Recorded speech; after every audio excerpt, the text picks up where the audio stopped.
Hi guys, it's Mr. Spangler here, and today I'm going to read a book to you called Enemy Pie. Now what do you think Enemy Pie is about?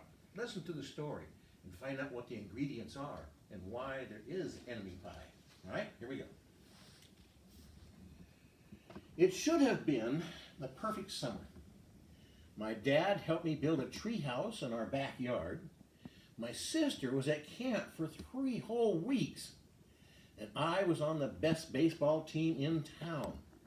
It should have been a perfect summer, but it wasn't. It was all good until Jeremy Ross moved into the neighborhood right next door to my best friend Stanley. I did not like Jeremy Ross. He laughed at me when he threw me out in a baseball game. He had a party on his trampoline and I wasn't even invited. But my best friend Stanley was. Jeremy Ross was the one and only person on my enemy list. I never even had an enemy list until he moved in. But as soon as it came along, I needed one. I hung it up into my treehouse where Jeremy Ross was not even allowed to go. Dad understood stuff like enemies. He told me that when he was my age, he had enemies too. But he knew a way to get rid of them. I asked him to tell me how. Tell you what, I'll show you how, he said. He pulled a really old recipe off of the kitchen shelf inside.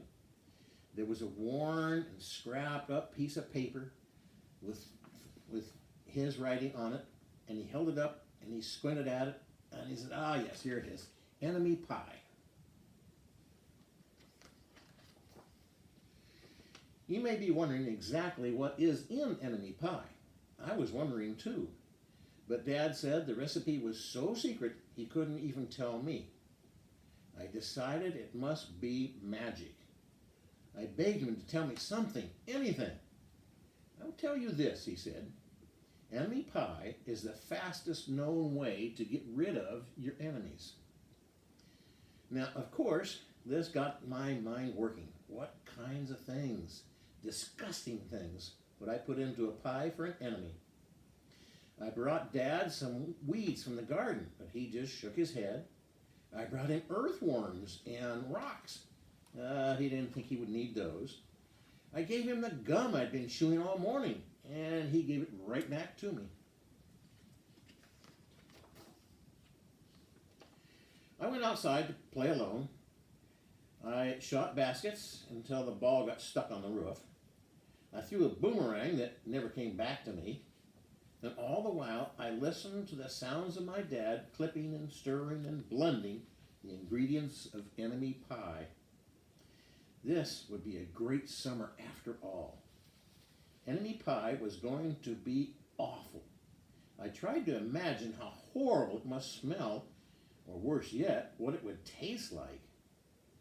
But when I was in the backyard looking for my ladybugs that I was going to put in the pie, I smelled something really, really, really good. And as far as I could tell, it was all coming from our own kitchen. I was a bit confused. How could that be enemy pie? I was to ask Dad what was wrong. Enemy pie shouldn't smell this good. But Dad was smart. If enemy pie smelled bad, your enemy would never eat it, he said. Well, I could tell him he had made enemy pie before. The buzzer rang, and Dad put it on his oven mitts and pulled the pie out of the oven. It looked like plain old pie. It looked good enough to eat. I was catching on. But still, I wasn't really sure how enemy pie worked. What exactly did I do in the morning? Maybe I made the hair fall out. Or maybe it made their breath stinky. Maybe it made bullies cry. I asked Dad, but he was no help. He wouldn't tell me one thing. But while the pie cooked, he filled me in on my job. He talked quietly. Now, there is one part of enemy pie that I can't do. In order for it to work, you need to spend a day with your enemy. Even worse, you have to be nice to him. It's not easy, but that's the only way that enemy pie can work. Are you sure you want to go through with this? Of course I was. It sounded horrible. It was scary, but it was worth a try. All I had to do was spend one day with Jeremy Ross. Then he'd be out of my hair for the rest of my life. I rode my bike to his house and knocked on the door. When Jeremy opened the door, he seemed surprised. He stood on the other side of the screen door and looked at me, waiting for me to say something. I was nervous. Can you play? I asked. He looked confused. I'll go ask my mom, he said. He came back with his shoes in his hand. His mom walked around the corner to say hello. You boys stay out of trouble, she said, smiling.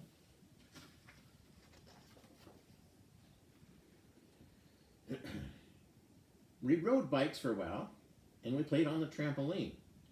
Then we made water balloons and threw them at the neighbor girls. But we missed. Jeremy's mom made us lunch, and after lunch, we went over to my house. It was strange, but I was kind of having fun with my enemy. He almost seemed nice. But of course, I couldn't tell Dad since he had worked so hard to make this enemy pie. Jeremy Ross liked my basketball hoop. He said he wished he had a basketball hoop, but they didn't have the room for one. I let him play a game just to be nice. Jeremy Ross knew how to throw a boomerang. He threw it and it came right back to him. I threw it and it went over my house and into the backyard. When we climbed over the fence to find it, the first thing Jeremy noticed was my tree house. Now, my tree house was my tree house. I was the boss. If my sister wanted in, I didn't have to let her in. If my dad wanted in, I didn't have to let him in. And if Jeremy wanted in, can we go in? He asked. I knew he was going to ask me that, but he was the top person, the only person on my enemy list. And enemies aren't allowed into my treehouse. But he did teach me how to throw a boomerang, and he did have me over for lunch, and he did let me play on his trampoline. Wasn't Jeremy a very good enemy? Okay, I said, but hold on first. I climbed up ahead of him and tore the enemy list off of the wall. I had a checkerboard and some cards in the treehouse, and we played games until my dad called us down for dinner. We pretended we didn't hear him, and when he came up to get us, we tried to hide from him, but somehow he found us.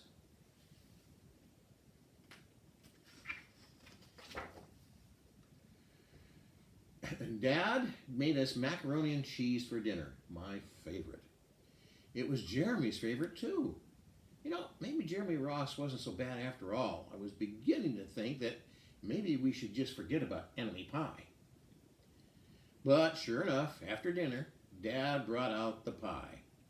I watched as he cut the pie into 8 thick slices. Dad, I said, it sure is nice having a new friend in the neighborhood. I was trying to get his attention and trying to tell him that Jeremy Ross was no longer my enemy.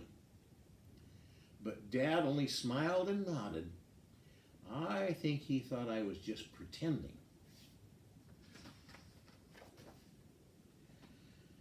Dad dished up 3 plates side by side with big pieces of pie and giant scoops of ice cream. He passed one to me and one to Jeremy. Wow, Jeremy said, looking at the pie. My dad never makes pies like this. It was at this point that I panicked. I didn't want Jeremy to eat enemy pie. He was my friend. I couldn't let him eat it. Jeremy, don't eat that. It's bad pie. I think it's poison or something. Jeremy's fork stopped before reaching his mouth. He crumpled his eyebrows and he looked at me funny. I felt relieved. I had saved his life. I had been a hero.